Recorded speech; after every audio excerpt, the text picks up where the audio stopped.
Au tep, Romain. J'espère que vous allez bien.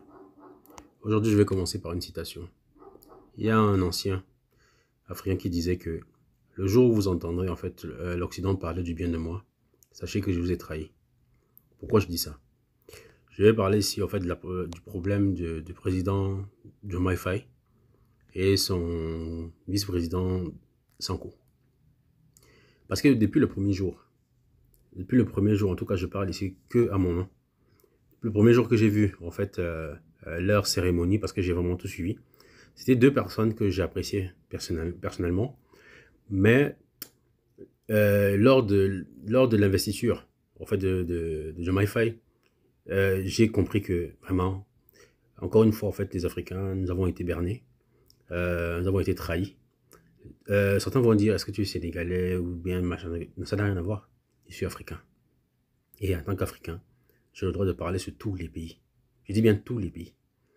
Parce que ce qui se passe, en fait, au Rwanda, au Togo, au Burkina, au Tchad, peu importe, ça touche tous les Africains, d'une manière ou d'une autre.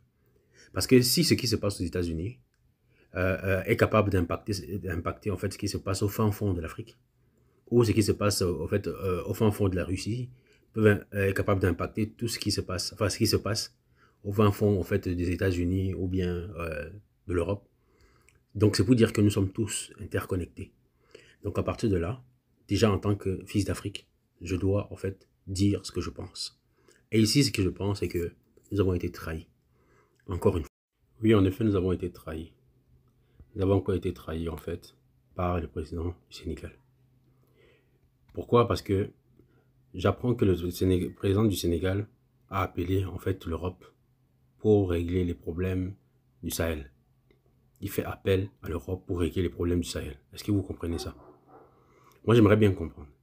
Et j'ai toujours dit, depuis la première fois que j'ai vu cette cérémonie, la cérémonie où, pour moi, c'était un rituel maçonnique, où justement, on est en train d'introduire le président sénégalais dans les histoires de loge et consorts et tout, aux yeux de tout le monde. Je me suis dit automatiquement que vraiment, cette affaire-ci, ça va pas bien se passer. Et aujourd'hui, de plus en plus, parce que depuis, en fait, on le voyait, il y a des gens qui commençaient à en parler, qui commençaient en fait à tirer la sonnette d'alarme par rapport à ça. Mais les gens disaient toujours, oui, il vient d'arriver, qu'on ne peut pas le juger en fait si rapidement, il faut laisser le temps et tout ça. J'ai dit, ok. Je dis toujours, il n'y a pas de souci.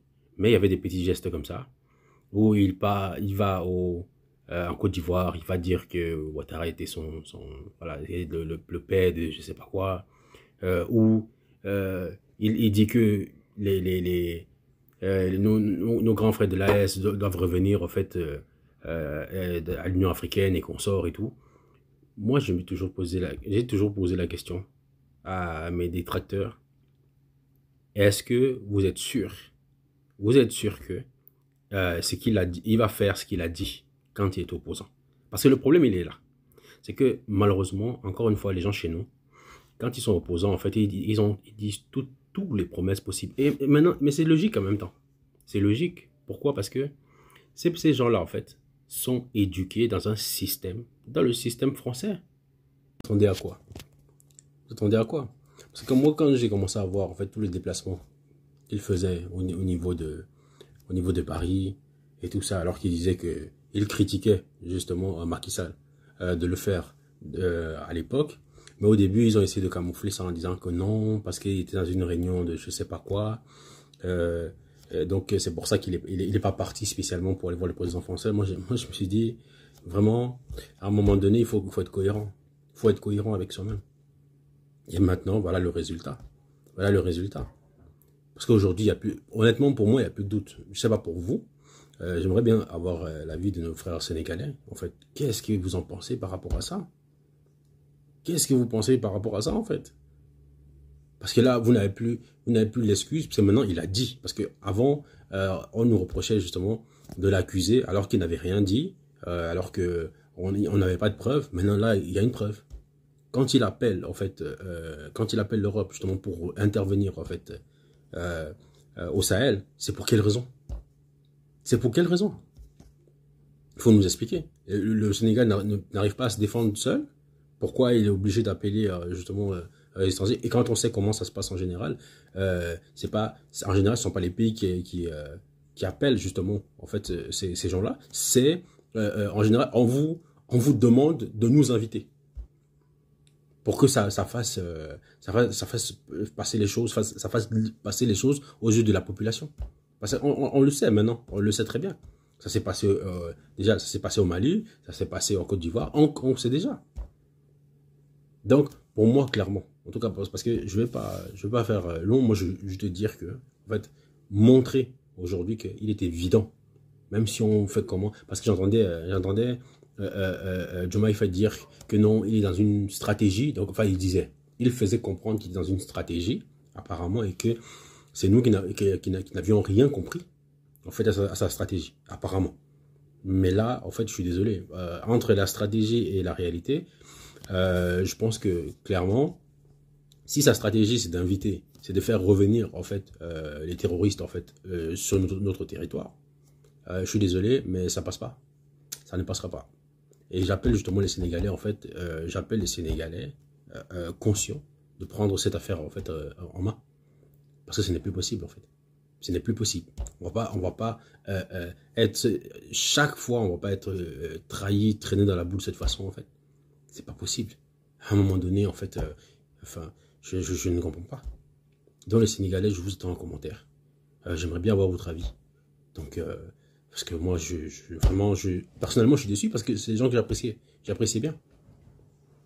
Donc, laissez vos avis en commentaire, likez, partagez au maximum parce que ça doit changer. C'est plus possible. Le président sénégalais Diomaye Faye a appelé jeudi l'Europe à contribuer davantage à la lutte contre l'instabilité au Sahel, lors d'une rencontre avec le Premier ministre espagnol Pedro Sánchez, qui a exprimé la volonté d'engagement de son pays dans la région. La situation au Sahel face au terrorisme nécessite une mobilisation globale de la communauté internationale, et surtout de l'Europe, aux côtés des pays concernés. Car il est connu que les continents africains et européens ont un destin sécuritaire lié, a déclaré M. Faye lors d'une déclaration devant la presse à Dakar. L'organisation régionale CEDEAO a nommé en juillet M.